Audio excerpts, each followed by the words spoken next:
Ram Ram friends, మన శ్రీముఖి ఒక cinema ఫంక్షన్లో అత్యుత్సాహంతో కొన్ని వ్యాఖ్యలు చేసింది. వినండి. రామలక్ష్మణ్ అనేది ఫిక్షనల్ క్యారెక్టర్స్ మనం అప్పట్లోనే విన్నాము, కానీ సాక్షాత్తు నా కళ్ళ ముందు కూర్చున్నారు. ఒకరు దిల్ రాజు అయితే ఇంకొకరు శిరీష్ గారు. ముందున్న ప్రొడ్యూసర్లను మెప్పించడానికి రామలక్ష్మణులు కల్పిత పాత్రలు అంటుంది, అంటే ఫిక్షనల్ క్యారెక్టర్స్. అంతసేపు ఫంక్షన్లో ఉన్న ఏ ఒక్కడికి ఇది తప్పు అనిపించలేదా? పోనీ అప్పటికప్పుడే ఒక్కరు కూడా దీన్ని ఎందుకు ఖండించలేదు? పోనీ తప్పు దొర్లితే అప్పుడే స్టేజ్ మీద సరిదిద్దుకోవాలనిపించలేదా? హిందువులు రియాక్ట్ అవ్వరు అనుకున్నారు.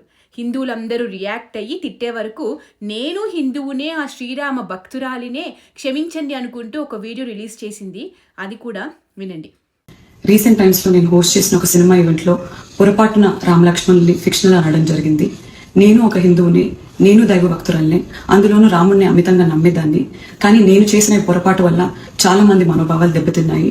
ఇలాంటి పొరపాట్లు ఇంకెప్పుడు జరగకుండా వీలైనంత జాగ్రత్త పడతానని మీ అందరికీ మాటిస్తూ, మీ అందరికీ క్షమాపణ కోరుతూ, దయచేసి పెద్ద మనసుతో మీ అందరూ నన్ను క్షమిస్తారని వేడుకుంటున్నాను. జై శ్రీరామ్. ఇలా క్షమాపణ కాదు కావాల్సింది, రాముడి భక్తురాలు అని చెప్తూనే కల్పిత పాత్ర అని ఫస్ట్ ప్లేస్లో ఎలా అనగలిగింది?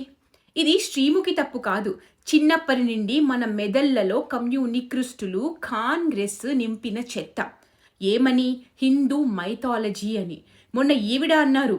ఈవిడే కాదు, చాలా వరకు అందరూ అనేది ఇదే. ఇట్స్ ఎ మిత్ అని, అంటే కల్పితం.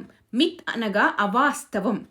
ఇక భారత్లో మనకున్న అష్టాదశ పురాణాలు, రామాయణ, భారత ఇతిహాసాలు, ఇవన్నిటినీ కూడా హిందూ మైథాలజీ అని పిలుస్తున్నారు. ఆ మైథాలజీ అనే పదాన్ని పురాణాలకు ప్రత్యామ్నాయంగా వాడుతున్నారు. అలా వాడుతూ హిందుత్వం, సనాతన ధర్మం అంతా ఒక మిత్, ఒక కల్పితం అనే భ్రమని సృష్టిస్తున్నారు. అసలు ఎవరు ఈ హిందువుల ఇతిహాసాలని, పురాణాలని మైథాలజీగా, కల్పితాలుగా మొదటిసారి అన్నారో తెలుసా? బ్రిటిష్. మన దేశాన్ని పాలిస్తున్న సమయంలో విలియం జోన్స్ అనే ఆయన మొదటిసారి పదాన్ని అన్నాడు. తర్వాత కమ్యూనిస్టులకు ఆరాధ్య దైవమైన మ్యాక్స్ ముల్లర్ ఉన్నాడు కదా, ఆయన గారు దాన్ని వాడడం మొదలుపెట్టారు. ఇది ఒక కుట్రలో భాగం.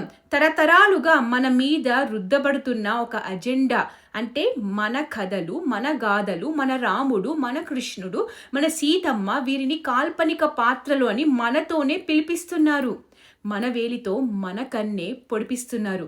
సో శ్రీముఖి మాత్రమే కాదు, ఇక మీద ఏ హిందువు హిందూ మైథాలజీ అనే పదాన్ని వాడకండి. హిందూ ఇతిహాస అంటే ఇలానే జరిగింది, ఎలా జరిగిందో అలానే రాసినవి కల్పిత కథలు కాదు. రామాయణ, భారతాలు మన ఇతిహాసాలు. ఎపిక్ అంటే పురాణ గాథలు. సో ఎపిక్స్, ఇతిహాసాస్ అని అందాం ఇంగ్లీష్లో అనాలి అనుకుంటే. మైథాలజీ అని వద్దు. Share this video so that ప్రతి ఒక్కరూ ఇక మీద ఈ మిత్ని మట్టిలో తొక్కి పెట్టడానికి. జై సనాతన ధర్మ, జై భారత్, జై హింద్.